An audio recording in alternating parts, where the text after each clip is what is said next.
The number one shift in my house was snapping at my children. I know when I am stressed, when I'm not taking care of me, when I've done zilch to put into the Kellie cup, I am snapping. I am snapping at my husband. I'm snapping at my kids. And the thing is it's a ripple effect. I mean, like when mom is not happy, the house is not happy. But when mom is happy, everything runs.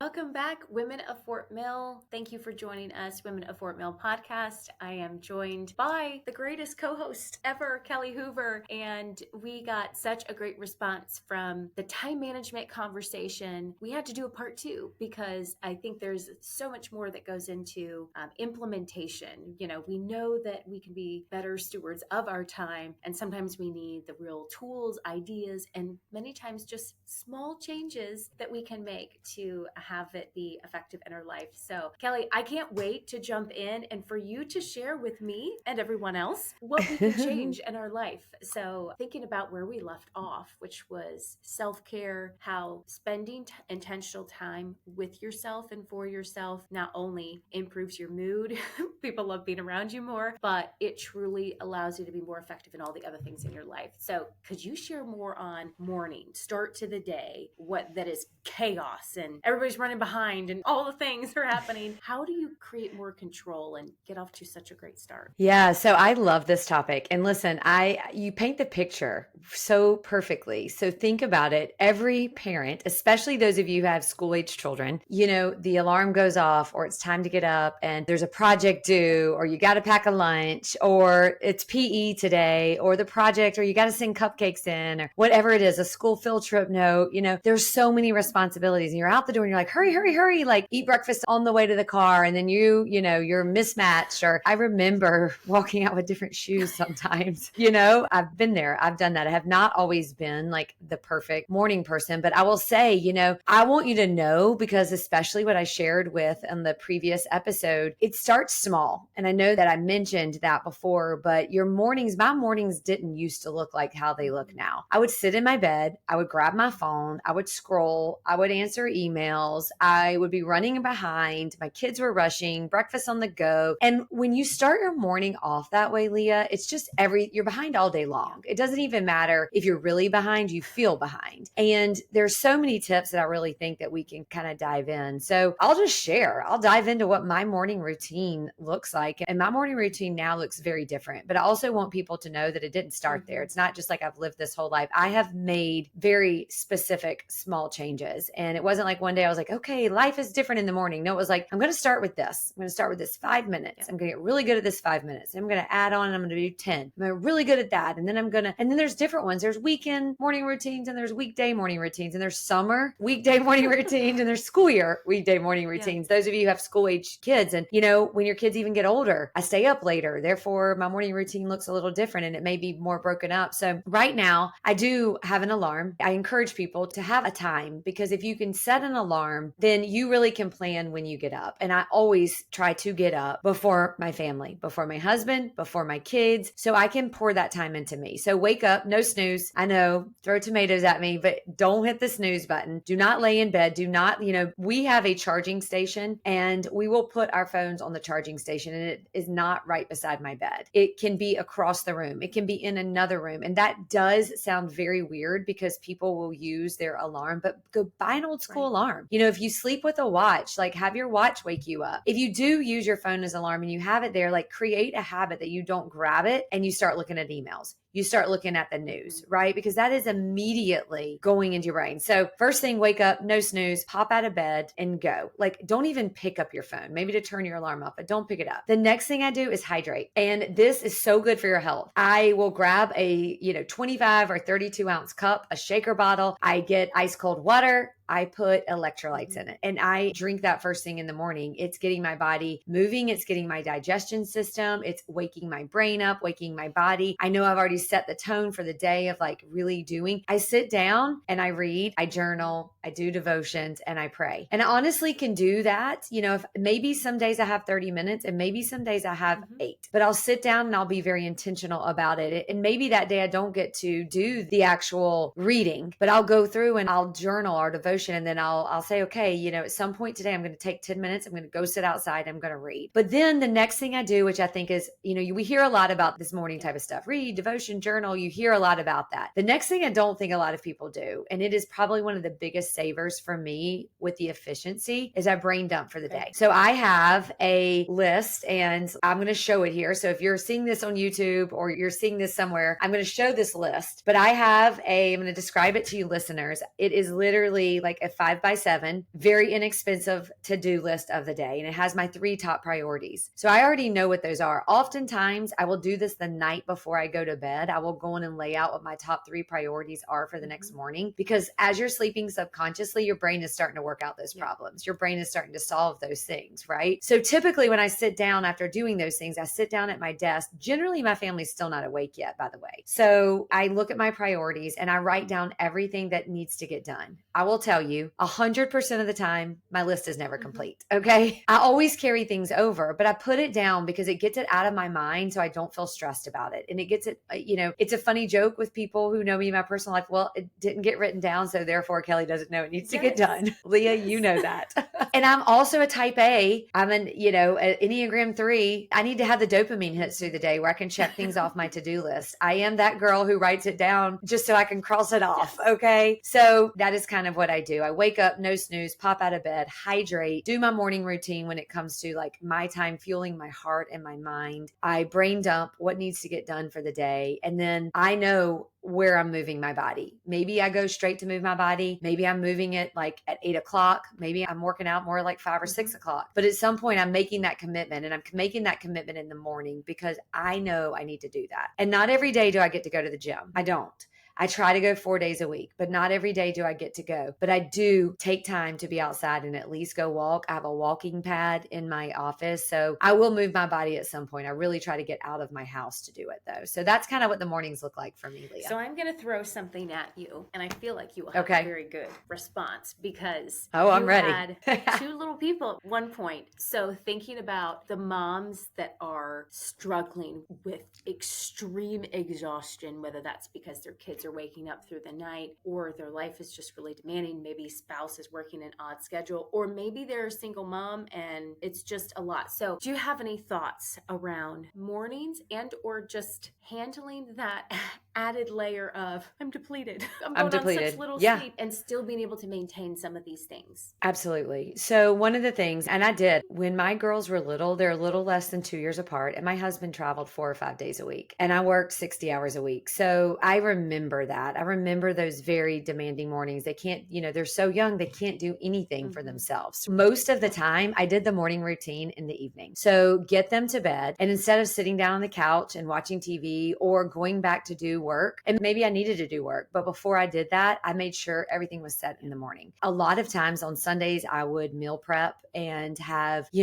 certain specific things in the freezer. So I pop them out and I'm able to feed breakfast, like while I'm unloading the dishwasher or while I'm doing, habit stacking, doing things together. So really preparing the night before, like looking through the list, laying out the clothes. As far as being able to serve yourself and being able to pour into yourself, it may not be the morning. You may need to, what I call habit stacking. It's not multitasking because none of us can multitask successfully, but it's habit stacking. Here's an example. You're taking a shower. You put on a book, you put on a podcast, you put on a devotion, you put on spiritual music, you put on inspirational music, whatever it is. So while you're taking a shower, you are pouring into yourself, right? While you're driving to work, you're pouring into yourself. While you're doing something else, you have earbuds in. There are things that you're doing through your day that you could be doing and pouring into whatever piece of your life you need to. But a lot of times it is after the kids go to bed, especially if you have young ones, you have that time more in the evening than you do the morning, because a lot of times you can't control when they wake up, and they may be waking up all throughout the night and you're like, I am not waking up 1 minute before I have to, right? Because you're exhausted. Another idea is if you have the time, it may not be every day that you have time to do this, but to create a 10-minute block during the day, in between meetings, during lunchtime, anything anything that you can to just walk outside your office, sit on a bench, go sit in your car, and take that time to pour into yourself. Another thing, Leah, that I used to do, you're going to laugh at this one. When I would come home from my pharmaceutical job before walking into the house of chaos, because once you get in, you're sucked in. You're legit can't do anything but care for children, right? I would pull over. I would get very close to home so I didn't have to fight any more traffic. I would pull over in the closest church parking lot or a parking lot that was safe. And I would do whatever I needed to do and handle whatever I needed to handle before I walked through the doors of my house. And that may have meant I was home 15 minutes later, but it meant that I didn't feel like I was constantly chasing my tail. Yeah. And those are a few things. Is that helpful at all? So helpful. And you're right. I'm in that season, and the nighttime is, you have the option. Either you get up really early, like at 4 a.m. before your child gets up, and then you go to bed really early, or you stay up later and you do the things that you would normally do in the morning. And I feel like, you have to pick. It's really hard to do both, but it is hard to do both. You're right. And sleep's important. You need sleep as a mom. You need sleep, period. But sleep can impact you so much. So here's another thing is that taking a nap is self-care. All right. Let's stop shaming nap takers. I'm not necessarily a nap taker, but if I am tired, I have no shame in my game and will absolutely go down and take a nap. Meditation. So stop thinking, let it go that naps are for lazy people. Naps are great. It rests your mind. It's what you need, and you need sleep to be able to show up and be a patient mom and good at your job. That is so powerful. A couple of times when I have just gotten to sleep more for a few nights in a row, my husband has said, "You're a lot nicer." I'm like, when I sleep, I feel so much better. People like me more. I like myself more. I'm happier. And sometimes I think, along with so many other things, we just push through and kind of subconsciously martyr syndrome, can't afford to sleep. I'm too busy to do those things, when in reality, I'm not as effective when I'm running on little sleep. It takes me longer to do tasks. I mean, everything takes longer. So, it's so backwards how we tell ourselves, I don't have time. I don't have time to walk outside. I don't have time to do these things. So true. It's just a false reel that we've told ourselves. I agree completely. But it's so helpful to know that your life can be designed by you. It doesn't have to look exactly like somebody else's. Some of your habits might be the same. You do them at different times, but you get to choose. You design the life. You just making sure you implement the things for you so that you're not running on E all the time. Absolutely. And one other thing too that you can do, you can't do this with a baby, but you could absolutely, when you have, maybe a 3-year-old and older. So, Calvin's age, you have toddlers, you have young elementary age, even at a young age, you'd be shocked at what they want to do. So I know we used to do even family yoga because my husband and I needed to stretch. Well, we would just literally have a time at night where we're like, okay, it's family yoga. It was really because we are getting old and we need to stretch our bodies. And so we were like, okay, let's make this into a family thing. Or at bath time, have some great things on at bath time. And you could always teach breathing techniques. You can teach your children these skills. And what a great example. If you need something, do it and teach your children. So it's a lot of life skills and you do it together. And yes, it may not serve you the same way it serves you when you're doing it alone, but it's better than not doing it at all. Well, and to the point of investing in your children and helping mold them, how incredible to be helping yourself and giving your children tools the majority of children are never going to have because they're too young or the parents just don't take the time. I love that so much here. I'm thinking, even dance parties with if we need to move our body, sometimes when there's just chaos or screaming, laughter is always good. And sometimes I feel like it just cuts anger or screaming in half,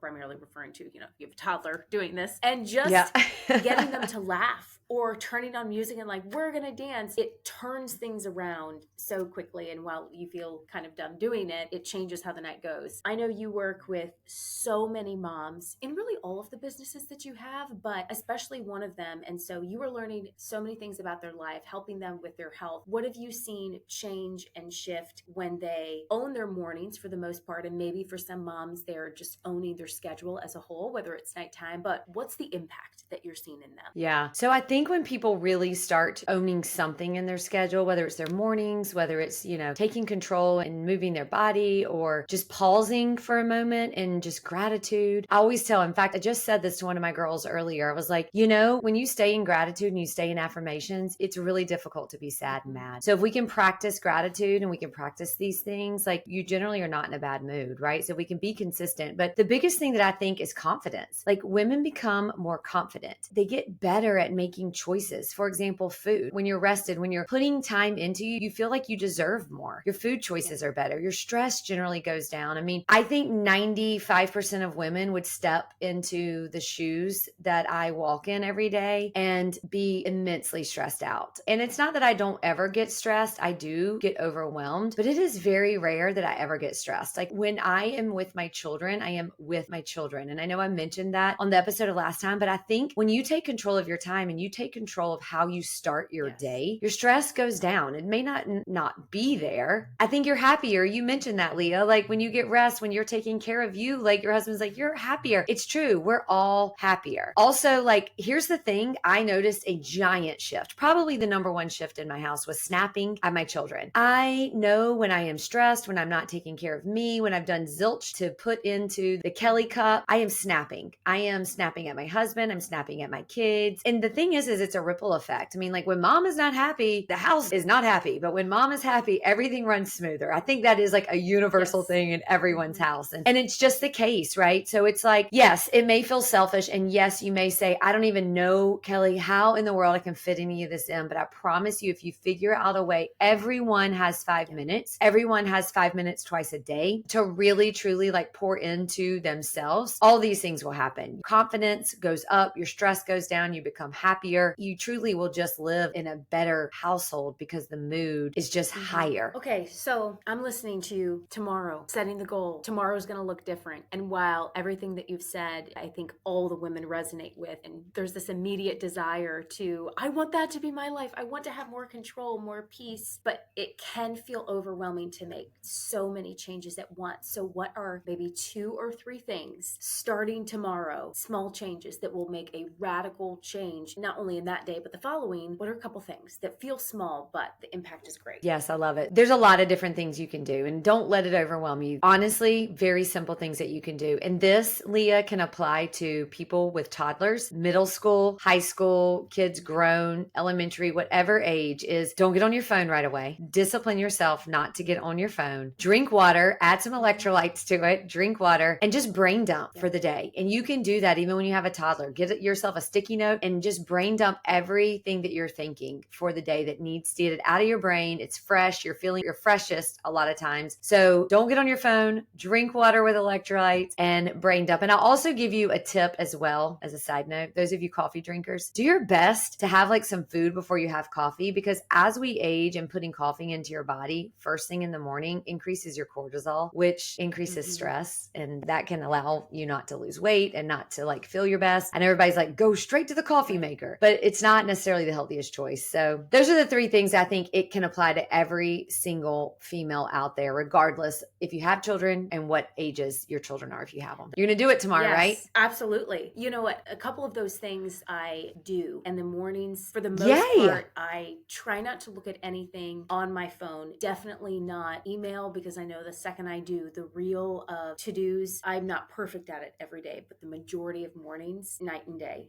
difference. I'm not as great about drinking water. That's my big thing. Gotta down water first thing in the morning. Electrolytes. So a tip for you, Leah, to help you with that, just to make it easier to start the habit, is take yourself a cup to bed at night. So when you get up in the morning, your water is already there. You don't even have to think about it. It's sitting there because you did it the night before. Do you know what I do? I do that, but then I down the water right before you go to bed. So I bring this big thing of water up. Then you have to get up and pee.